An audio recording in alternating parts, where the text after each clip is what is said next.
19 events featuring 20 men trying to reach their climax after 30 days.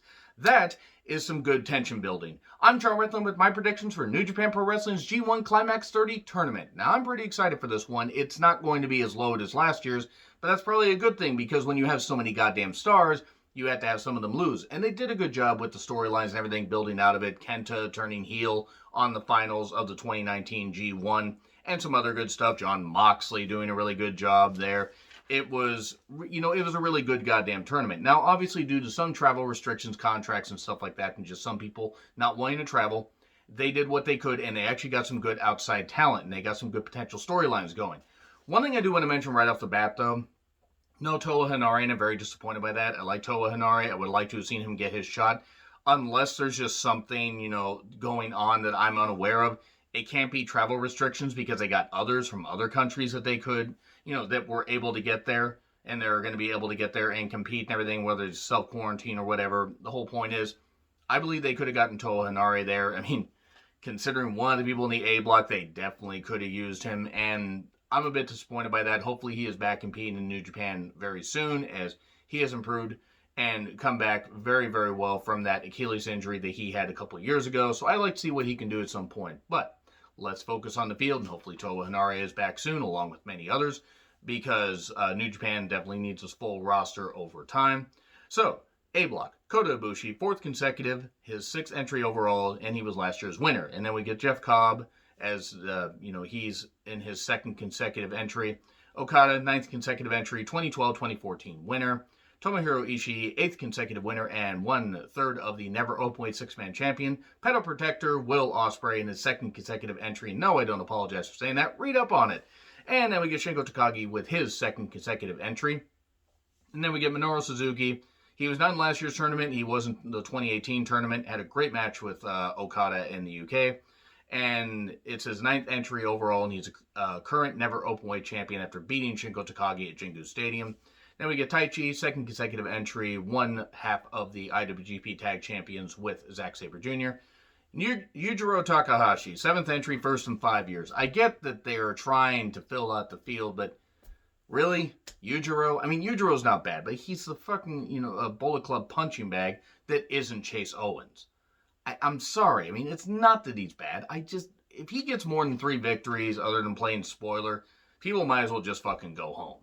Because he's just a freaking low card guy at this point. Yes, you need people to beat. I'm not saying that he won't do good things in the ring, but I just won't fucking believe it because I'm not going to believe that he's going to get a chance to compete against Tetsuya Naito. There ain't no goddamn chance. No fucking way. And finally, to wrap up after just being needlessly mean to Yujiro Takahashi, who I'm sure is a very nice man, also is a good wrestler, Jay White rounds out the A block. His 3rd consecutive entry. So, B block is Hiroshi Tanahashi, 19th consecutive entry, 3-time winner, 2007, 2015, and 2018. I may be doing a list of every IWGP or every G1 Climax winner ranked from worst to best at some point, so please check that out. And then we get Juice Robinson, that is, 4th consecutive entry. Hiroki Goto, 13th consecutive entry, and 1/3 of the never openweight 6-man. And he was the 2008 winner. And I like Goto, and I think Goto's going to do some good shit. Toru Yano, 14th consecutive entry, 15th overall. And he's a KOPW winner, which was just really, really weird to see him win. That was actually kind of interesting. Yoshihashi, 4th entry, 1st since 2018, and he's he's another 1/3 of the never openweight 6-man champions. God, they had a lot of championships there. Tetsuya Naito, 11th consecutive entry, 2013-2017 winner. 28, when he went to Wrestle Kingdom 12, when he should have beat Okada. But anyway, they finally rectified that 2 years later. Sonata, 5th consecutive entry. Zack Sabre Jr., 4th consecutive entry. And along with Taichi, one of the IWGP Tag Team Champions. And then we get Kenta, 2nd consecutive entry. And he's the contender for the U.S. title. And then we get Evil with his 5th consecutive entry. So, taking a look at this. Here are the people you can take out. Kota Ibushi, as much as I'd love to see him repeat and face Tetsuya Naito, I don't think he's going to. I think they're going to have Kota Ibushi and Hiroshi Tanahashi compete at Wrestle Kingdom, because I think Kota's going to go a bit dark. He's going to feel that Hiroshi Tanahashi held him back. I mean, now obviously they're not going to be in the same blocks, but I think they're going to build to that. And I know that seems kind of funny. Yes, they need more tag teams and everything, but they've had their tag team championship run. And ZSJ and Taichi are the champions. I mean, I just think they may get a rematch, maybe on the final night, and then Kota snaps, and then we build to that at some point. You know, we build that, and we get to Wrestle Kingdom, because he will finally be able to take down his mentor and everything. Because yes, he beat him last year in the G1 on his way to winning the tournament, beating the previous year's winner. I just think that's a storyline that they may go with. Jeff Cobb will do well, and I like Jeff Cobb, don't get me wrong, but Jeff Cobb is not going to win this thing. Okada, yes, they could go with Okada. They could go with him. I don't think that'd be the best idea. The thing is, then, what do you do with Okada? You got to have him compete for something. Do you have him? Do you have Kenta win the U.S. title? And then do you have Okada win it there? I'd put the U.S. title in New Japan of America, quite frankly, and have it be their title if you're going to establish that brand. But Okada's going to do well, and he's going to get close. I don't think he's going to, if they give him the win, I'm not going to be as disappointed, because he hasn't won it since 2014, but he hasn't needed to, because he's always been the fucking champion. He's always been either competing or in, competition of it, competition of trying to, get back and everything, get back his mojo, like in 2018 after he lost to Kenny Omega in that terrific 2 out of 3 falls match at Dominion, still one of my favorite matches of the decade. But Okada is a likely candidate, but I don't think that he's going to win. We then get Tomohiro Ishii, who's going to do very well. I think will get 10 to 12 points, but will not win it. Will Osprey, I'm just going to say right now, as far as in the ring, yes, Will Osprey is fantastic, but whose credibility is taking a fucking hit? Will Osprey's. And I hate to say it, he brought it on his goddamn self. He fucking did. And I don't know what's going to fucking happen. I don't think he's going to get more than 8 points. I'm not sure what the fuck's going to happen with Osprey. Shingo Takagi's a dark horse, and here's why. They want to build something, and they want to have Shingo take on Naito. I think that'd be a pretty damn good match. Now, I don't know how well Shingo would draw in the main event, but I think Shingo could do some really, really good things. Him and Naito could have a great 30-minute match. Suzuki, I love Suzuki. Suzuki ain't even coming close to touching the top. He ain't. Him and Naito have had good matches. He ain't fucking winning. But they will have somebody beat him. Maybe Jeff Cobb and him could have a match for the Never Openweight champion on the championship on the final night.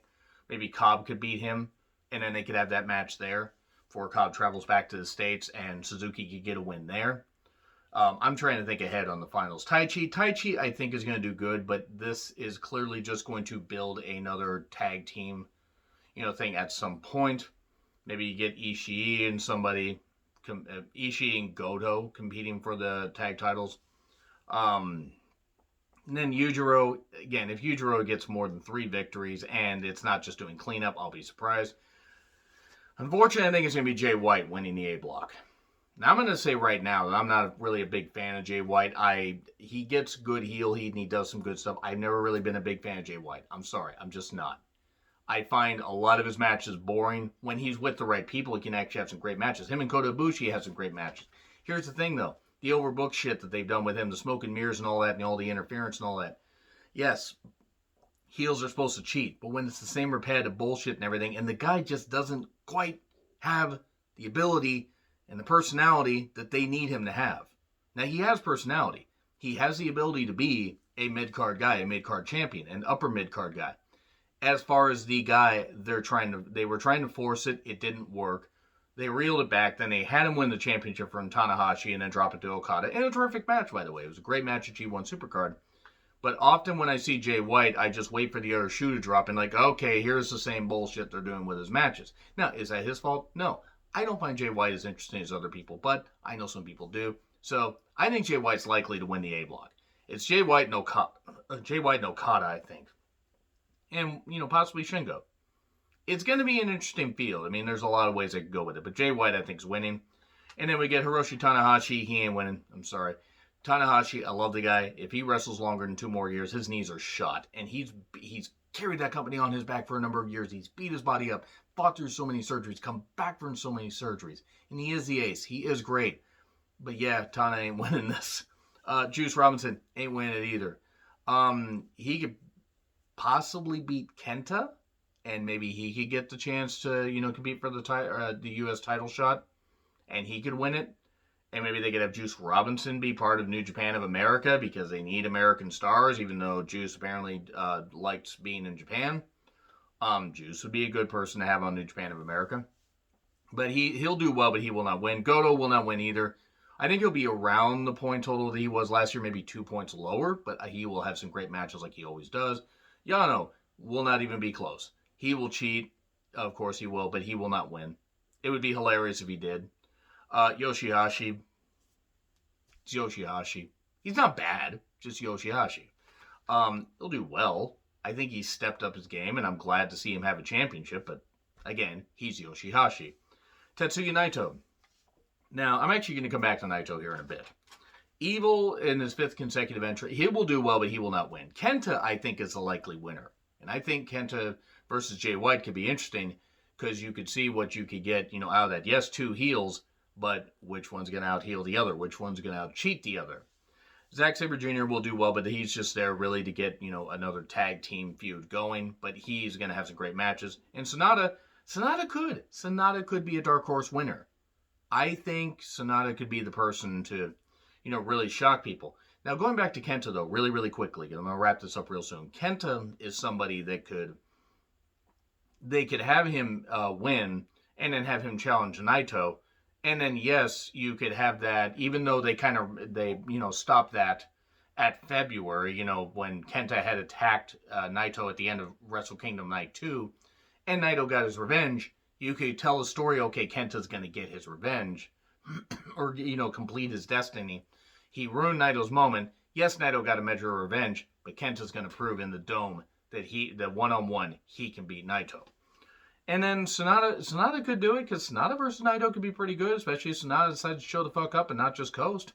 And I love Sonata, but he's so good, he can coast. He's like Davey Boy Smith. Now, here's my thing about Naito. Say Naito wins. He could be a champion that wins.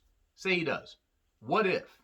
One man that's not in this tournament, Hiromu Takahashi. What if Tetsuya Naito wins? When you win, if you're the champion, you can pick your own challenger. What if he picks Hiromu Takahashi in the match we did not get to see because of the global pandemic? What if we get that match? And what if we have Hiromu and Tetsuya Naito face off? I'm not against Tetsuya Naito winning. It would be interesting. It would give Hiromu his spot. That being said, I think we're likely going to get Jay White, and then he's going to stand tall in the Dome, and I'm not going to fucking care. That's what I think. But dark horse pick, I would have Tetsuya Naito win, and then pick his opponent, being Hiromu Takahashi. But let me know what you guys think in the comments. Like, share, subscribe, Twitter handle in the description. I'm John Retlin. I'll see you soon.